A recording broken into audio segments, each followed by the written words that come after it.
Next question from Mr. Kenneth. For example, I'm on my fitness journey, but I have a limited time. Is it better to work out like 15 to 20 minutes a day, about one exercise for 5 days a week consistently, or go heavy for one day at the gym, going all those 5 workouts in one session? So, if you want to really progress, you have to add more frequency in your workout sessions total per week. For example, you do one whole body workout from the entire week. So hindi siya enough. You have to add like at least 3 times a week full body. Okay na yun. Remember, frequency. Frequency inside in one week. Next question from Mr. Muega. For you, upper lower or PPLX Arnold? So for me, para sa akin lang upper lower.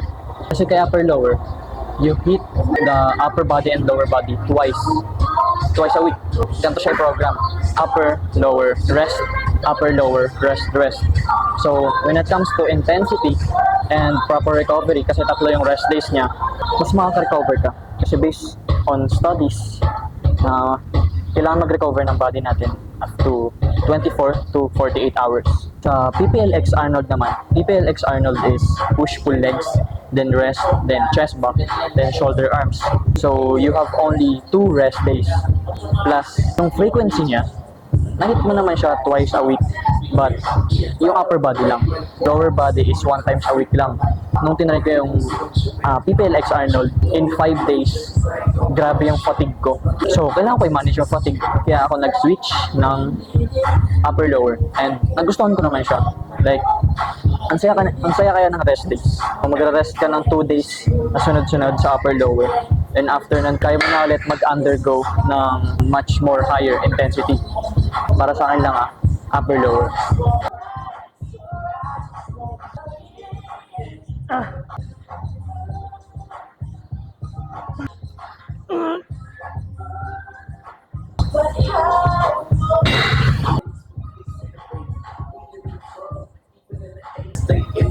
So, top set back off lang tayo sa shoulder press. Hindi natin kaya na all out ng 2 sets. Okay. So, next question is, can you have too much protein? So, excess protein is acidic. Excess protein can cause stress to your kidneys and liver. Kaya di ba, ang tawag sa carb storage is glycogen because the carbohydrates and fat is the energy you can store but not the protein. So let's say for example, if your glycogen are full enough and may excess protein ka pa, ang tendency is yung excess protein i-convert siya ngayon ng body mo something into energy. It's either mapupunta siya sa carbs or they convert it into fat, mostly fat. So lateral raise.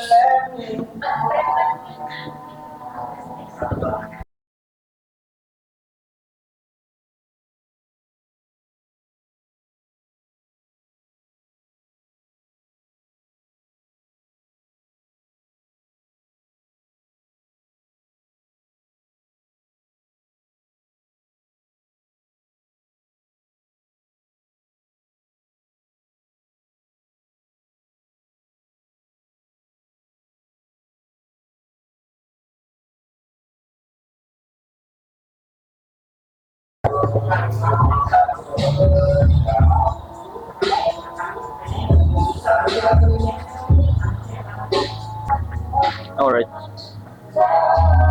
Next question for you. What are the some biggest myths that you can think of? So, everybody say that carbohydrates are the enemy, which is not sa totoo lang. Carbohydrates are the primary source of energy when we lift, syempre. So, don't demonize carbohydrates.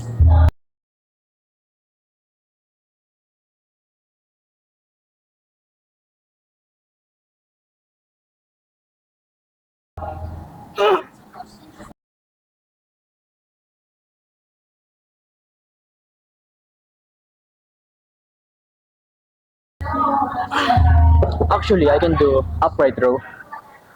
Pero mas paborito ko yung side lateral raise kapag naka-dumbbell. Alright, next is how can I change my metabolism? So, actually it's simple. You can change your metabolism by adding muscle mass to your body. Do resistance training up minimum 3 times a week. Because what happens if you add more muscle mass on your body? You are burning more calories 24/7. Plus, syempre, along with that, you're starting to lose weight. If you're a calorie deficit, kung nasa calorie deficit ka, mas maganda yun.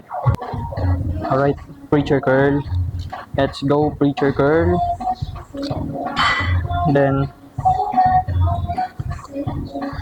meron tayong last one question for today.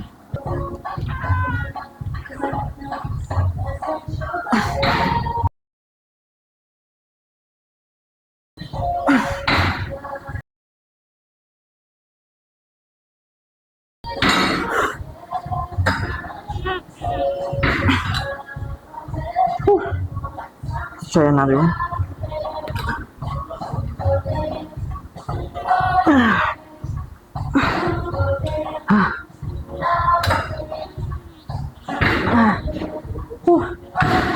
Nakaya. So, good set in first set.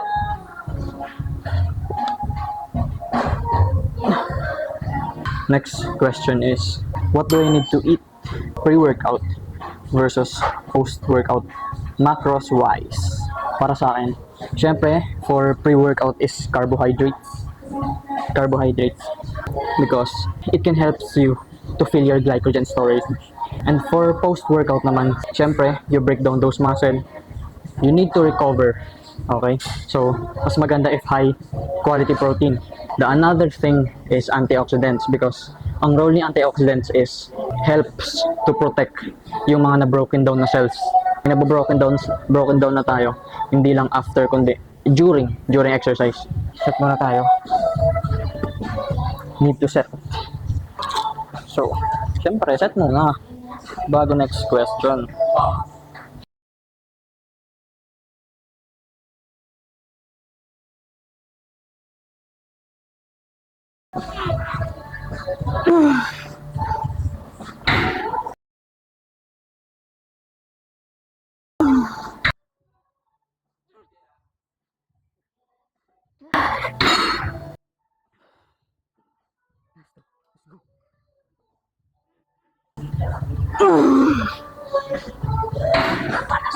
Last set.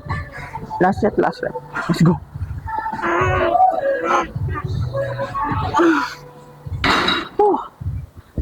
Shit. That is good. Question from Little Sikat. How to overcome body dysmorphia? As you know, guys, body dysmorphia is real. So, body dysmorphia will happen if you're focusing too much on what you lack instead of what you earn. I overcome naman body dysmorphia. Konti lang when I switch my focus into performance and hindi na ako nagpo-focus dun sa looks. And then, second one is stop comparing yourself to others kasi iba-iba kayo ng genetics, iba-iba kayo ng training style, kung paano kayo mag-intensify. Third thing is practice gratitude for yourself. Kunyari, you show up every day, you train, you keep improving. So, that's already powerful. So, di ba? Ganun kahalaga na maging grateful or bigyan mo ng gratitude yung sarili mo. Siyempre, yun, avoid comparison. Okay lang po. Last na to. And syempre, last is, you have to track your progress. Take photos, o kaya mag-video ka. Journal mo yung mga progress mo, every week, every month, di ba? Next is, nakakatulong rin yung i-open up mo. Kunyari, may gym bro ka. Open up mo, talk about it. About sa progress na nagawa mo. Di ba? Wala namang masama dun eh. Ask mo yung coach mo. Ask mo yung kaibigan mo. Friend. Di ba? Kasi, hindi siya nagpapakita ng vulnerability. Pero, nakaka-build rin siya ng relationship and strength. Kasi baka pwede ka nilang bigyan ng ng, di ba, second opinion. So, that's it.